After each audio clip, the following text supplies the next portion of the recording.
Hey guys, Merrick here with the Movement Real Estate Group. I'm going to give you the market update for January 2021.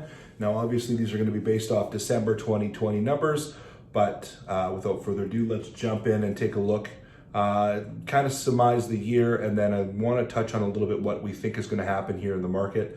So yeah, let's jump in. So here is an indication of what the market was doing. So obviously green would be the sales in 2020. So this is just Abbotsford. This is all sales. We've got condos, townhouses, and houses.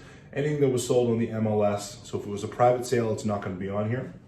But what you can see here is the numbers. Your orange indicator is your average 10 years. So take the 10 years, divide it by 10, add them all up, divide it by 10, and this is what you'll have is your average sales. You can see the arc, typically goes higher in March, April, and May, kind of starts dropping down towards August, September, a little bit up in October, and then back down in December. So with COVID in 2020, obviously April and May were quite low. The market was closed. We didn't really know what was happening. Obviously transactions were still happening to a smaller extent, but we didn't know what was happening with the shutdown. So everything kind of took a back seat. Then it came back with a vengeance in June, July, August, September, October, all well above average, continued November, December, all-time highs since we've been recording it. So you can see how much up we are in sales.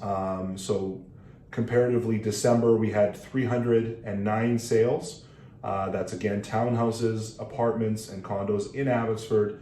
Normally we're going to see around 140. So we were up 120% in the month of December for 2020, which is staggering. I mean, just absolutely insane. So it was the most transactions in a December that we've ever recorded, and it beat the next highest by 29%. So you can see the market has never been where it's at as far as sales. New listings in October from January to December 2019, there was 4,296 new listings. So this year, down a little bit, not even a percent, fraction of a percent, 0.09%. So really same amount of listings that we've had in 2019, but in 2020, we had obviously so many more transactions. So you're seeing really kind of everything selling, bottom of the barrel, stuff that people couldn't sell before, it's selling now. So active listings in December 2019, we had 629 listings. December 2020, we had 453 listings. So we've got 27% less listings currently on the market, and obviously lots of transactions. So you can see we're getting an upward pressure on prices, and you're starting to see that now, which I'll get into in a little bit. Sales to active ratio. So we have a 66% sales to active ratio, which means of 100 listings, 66 are selling. Now, normally what we would like to see is an active ratio from 12 to 20%. That's a balanced market. That's normal. That's what we want to see. Right now, December 2019 was really unbalanced at 27.7%. This year, for December 2020, was disgusting, 66.7%. It's absolutely insane. An increase of 140% as far as sales to active ratio, which is just nuts. Here it is again, 66%. So you can see that skyrocketing. What does that mean? So sales to active ratio, sales is obviously how many transactions happen versus how many are on the market. So we're seeing less listings on the market with more deals. That's why your sales to active ratio is so high. Which basically means there is a lot of demand, not a lot of supply. And if you guys know anything about supply and demand, if you have 4 apples and there's 5 people who want apples, the price of the apples is going to go from $1 to $1.25, $1.50 until the first 4 people that want the apples, that can pay the most, will get the apples. The last person will not get an apple. That's how supply and demand works. Very simple. This is the same thing. This is what's happening right now. So days on market, it was 24 days on market. We're just going to keep going through this. HPI price, which is your average home, take away the top and the bottom of the market, you got your average home. For a detached home in Abbotsford is sitting just under 900,000 now. So 896,500 is your average home in Abbotsford. Average townhouse 487,600, and then your average apartment building would be 325. And you can see how this one hasn't really spiked up yet. I have a feeling that this is going to start jumping up here. A lot of people didn't want apartments, didn't want townhouses because of the strata issues that they were having at the beginning of 2020, which kind of disappeared in the midst of COVID. Well, they're still there. The people were struggling with insurance and stuff like that. So good stratas, they're going to do the depreciation report. They're going to take care of the regular maintenance. There's going to be no issues insuring those buildings. But the stratas that don't are the ones that we're having an issue with. So anyways, I personally think that as townhouses and houses jump in price, we're going to see apartments start to jump up as well. So, stay tuned. What's happening right now in the marketplace, just to speak on it briefly, is we're seeing multiple offers again like we did in 2016. Multiple offers, no subjects, like not subject to financing, no inspection, nothing. Just an absolute bare bones. Here's your money, here's your deposit, please let me have this house. There was a house in Abbotsford. I was talking to one of the agents. It was listed at $1,050,000. They got over a dozen offers and it sold for $1.3 million. So $250,000 over asking price. That's this week in Abbotsford. So same thing in Langley, same thing in Surrey, Maple Ridge, Mission, Chilliwack. Multiple offers over asking, no subjects. It's really, we don't like this, guys. So real estate agents, we do not like this market. We want a balanced market. We'll work with buyers. We show them five listings to get to write an offer. So, we compete in that offer, we lose it. We repeat that 5 times. Buyers are frustrated, we're frustrated. We want to help you guys find what you're looking for, find your next home. And it's frustrating, when we can't do that because it's so competitive. So it's not something we like to see by any means. It's great for sellers right now. If you want to sell, that's great. Now is a good time, but it's definitely frustrating for buyers. So, the thought of a bubble or a collapse keeps getting brought up. Will there be a collapse? Is this a bubble? You have to look at supply and demand.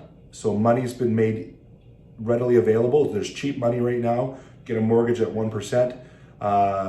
Lots of buying power because of that. So that's one issue. So money has become cheap. We've obviously got lots of inflation with all the printing of money that's happened in the last couple of decades, to get out of the recession and stuff like that. So money's less valuable. So prices are going to rise by that note, but also value.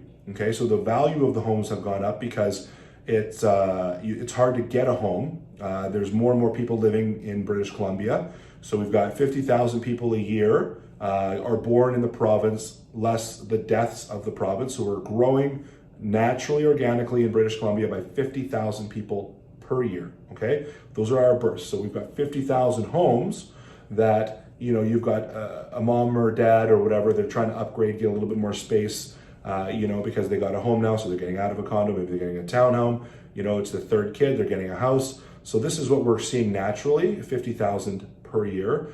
Additionally to that, the BC or the federal Liberal government wants to bring in 3.5 million people into Canada in the next decade. So what does that look like?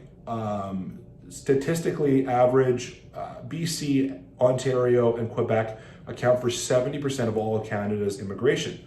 Quebec just announced that they want 20% less immigration than they've previously been fielding. So that means that 20% is going to go to BC, it's going to go to the other provinces as well. So let's say that we hold at 23% of Canada's immigration. Let's say we're around that number. We're looking roughly around 96,000 people immigrating to BC per year for the next decade. Okay, we're building units around 43,000 units per year right now in BC.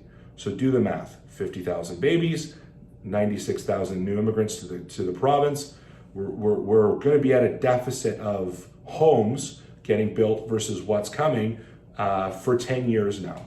So we could potentially not see a buyer's market for 10 years based just on the immigration, based on the numbers of babies and stuff like that that are being born. So this is just, if everything stays the same, based on the numbers that the BC Liberals are proposing. Now I understand not everyone's coming to BC. There's going to be a little bit of movement here and there and stuff like that, and they're trying to get immigration into the lesser populated areas. But a lot of the time, immigrants love to come and they want to be with their family or friends or something like that. So they're going to come to heavy populated areas because that's where they know people. So it's going to be interesting to see what happens in BC, especially in the Fraser Valley, in the next 10 years. But unfortunately, I don't think we're going to have a balanced market for years to come. I don't think it's going to be a buyer's market. It could be up to 10 years that we don't see a buyer's market. And that's just pure speculation based on immigration, supply and demand, and how fast we can build homes. We're building homes,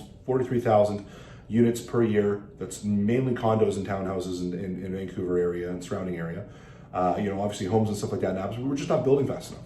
It's a long process to get through the city. It's just a slow process. So we're at a bit of a disadvantage with new inventory. So you're going to see the prices of the old stuff rising, and that's what we got to get ready for the next 10 years. So could there be a bubble? Could there be a correction? There was in 2018. I think it went down 8% and it bounced back within a couple months. So I don't think there's going to be a catastrophic 50 to 30% correction ever, but who knows?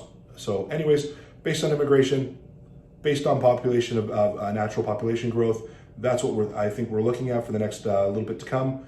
If you have any questions, please reach out to us, Merrick Movement Real Estate Group. I'm sorry this one went a little bit long today, but we're kind of capping off the year and looking forward to a 2021 that is right now absolutely lined up to be a smash year. It's going to be insane if we're going to keep up at this pace.